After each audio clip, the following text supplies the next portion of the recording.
Le mystérieux voyage de rien, c'est le titre du nouveau roman de l'auteur Antonine Maillet. Grâce à elle, l'Acadie a trouvé une voix qui résonne dans le monde entier. Et pour honorer la romancière et le rayonnement de son œuvre, l'Université de Moncton lui consacre cette fin de semaine tout un colloque. Jacques Giguère résume ses 50 ans de carrière littéraire.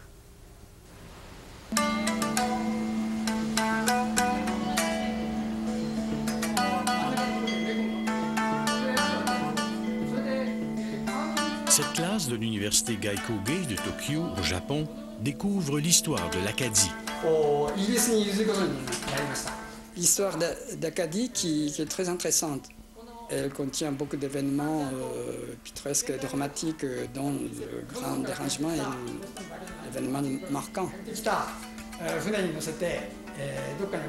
Pour ces étudiants, c'est la première fois qu'ils entendent parler de ce pays perdu. Un pays qui ne figure que sur les vieilles maps monde. C'est pareil pour beaucoup d'autres étrangers qui s'intéressent à l'Acadie. En sachant l'histoire, assez souvent, ils tombent amoureux d'Acadie. J'en étais... Son amour pour l'Acadie l'a même poussé à écrire le premier livre d'histoire sur l'Acadie en japonais. Un livre qui sera lancé dans quelques jours. Mais comment ce professeur de l'autre bout du monde a-t-il découvert l'existence de l'Acadie et de son histoire? Pour trouver cette réponse, il faut remonter le temps. Dans les années 70, Takayasu Oya étudie la littérature française à la Sorbonne, à Paris. Au même moment, une Acadienne entre dans la littérature française avec fracas. L'annonce de l'attribution du prix a été ressentie avec émotion et fierté à Paris. Le prix Goncourt 1979 est attribué à Antonine Maillet. Au deuxième tour, pour son ouvrage Pélagie la Charrette. Le Goncourt à Pélagie la Charrette, outre le grand tirage, qu'est-ce que ça signifie, Antonine Maillet? C'est une date historique. C'est une première mondiale pour le Canada. Le Goncourt n'avait jamais été donné à la France outre-Atlantique et c'est pour la première fois au Canada et ça c'est par le biais de l'Acadie et ça se donne à toute la francophonie d'Amérique du Nord. Intrigué par ce choix du jury, le jeune étudiant japonais s'intéresse à Pélagie la Charrette. Quelques années plus tard, il lira un autre roman d'Antonine Maillet, puis un autre et un autre. Entre les personnages et les mots coule toute l'histoire du peuple acadien.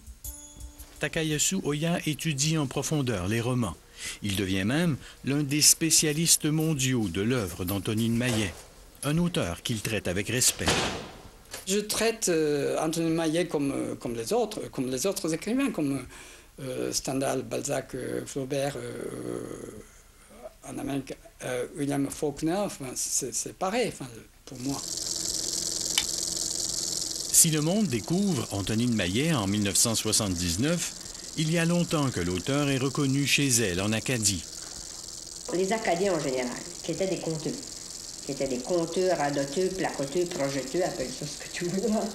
Ça, c'était les raconter l'histoire.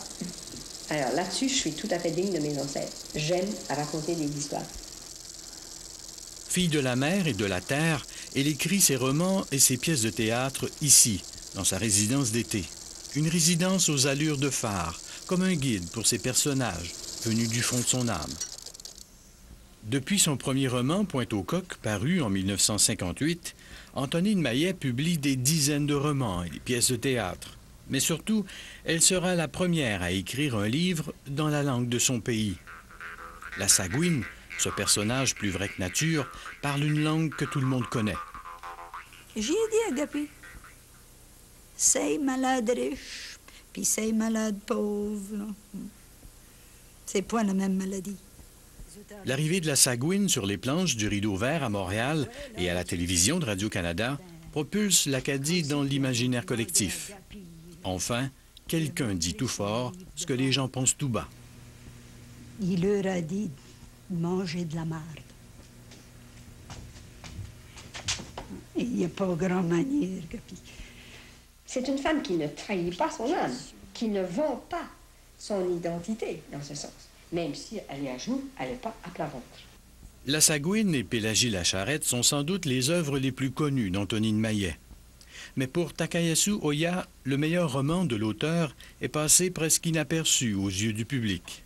Si elle perfectionne ce qu'elle a tenté dans l'œuvre de Chemin Saint-Jacques, de ce point de vue, elle sera classée de niveau très supérieur dans la littérature mondiale.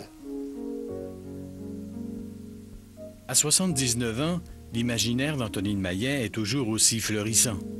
Dès septembre, son tout dernier roman, Le mystérieux voyage de rien, sera sur les rayons des librairies. Chacun de mes livres est le brouillon du prochain. Et mon rêve, c'est d'arriver à faire un jour un très beau livre, mais je serai morte à ce moment-là.